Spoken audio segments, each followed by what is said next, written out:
అక్రమంగా తరలిస్తున్న 570 కిలోల గంజాయి పట్టివేత. ఒడిశా నుంచి ఆంధ్ర వైపుగా అక్రమంగా తరలిస్తున్న 570 కిలోల గంజాయిని సోమవారం అల్లూరి జిల్లా ముంచంగిపుట్టు పోలీసులు పట్టుకున్నారు.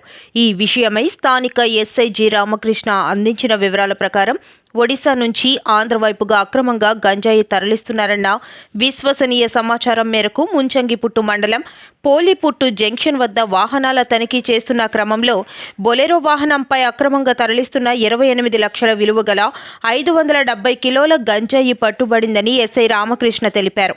గంజాయి అక్రమ రవాణాకు పాల్పడుతున్న ఒడిశా రాష్ట్రం బిల్లాపుట్టు పంచాయతీ బల్లేలు గ్రామానికి చెందిన 2 వ్యక్తులలో పోలీసు పార్టీని చూసి ఒకరు పరారీ కాగా కొర్ర జగ్గు అనే వ్యక్తిని అరెస్ట్ చేసి రిమాండ్కు తరలించడం జరిగిందని ఎస్ఐ రామకృష్ణ తెలిపారు.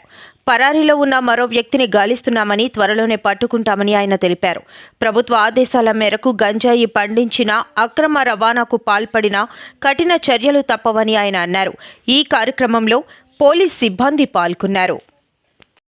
తేదీ 1/12/2024 నాడు ఒడిశాలోని బల్లేల గ్రామం, లంతపుట్ బ్లాక్, కోరాపుట్ జిల్లాకు చెందినటువంటి జగ్గు ఖారా అనే వ్యక్తి మరియు సోను ఖారా అనే 2 వ్యక్తులు కలిసి ఒక బొలెరో వెహికల్లో 570 కేజీల గంజాయిని, దాని విలువ సుమారు 28 లక్షలు విలువ కలిగిన గంజాయిని ఒడిశా నుంచి ఆంధ్ర వైపు తరలించడానికి తీసుకొస్తున్న సమయంలో మాకు వచ్చినటువంటి ఖచ్చితమైన సమాచారం మేరకు మా సిబ్బందితో సహాయంతో అక్కడ వెహికల్ చెకింగ్ నిర్వహిస్తూ సదరు వెహికల్ పట్టుకోవడం జరిగింది.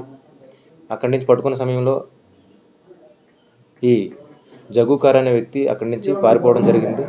సోను ఖారా అనే వ్యక్తి అక్కడి నుంచి పారిపోవడం జరిగింది. జగ్గు ఖారాను పట్టుకొని అతన్ని విచారించి సదరు విషయంపై ఆ గంజాయిని మరియు వ్యక్తిని అరెస్ట్ చేసి ముంచంగిపుట్టు పోలీస్ స్టేషన్లో కేసు నమోదు చేసి అతన్ని రిమాండ్కి తరలించడం జరిగింది.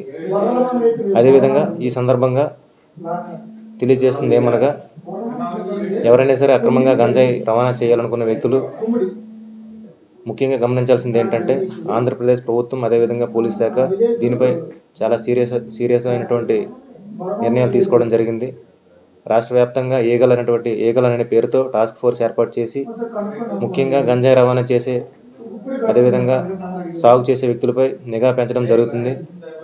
ఎవరైతే వీటికి పాల్పడుతున్నారో వారిపై నిఘా పెట్టి వారి యొక్క ప్రభుత్వ పథకాలను రద్దు చేసే దిశగా కూడా ప్రభుత్వం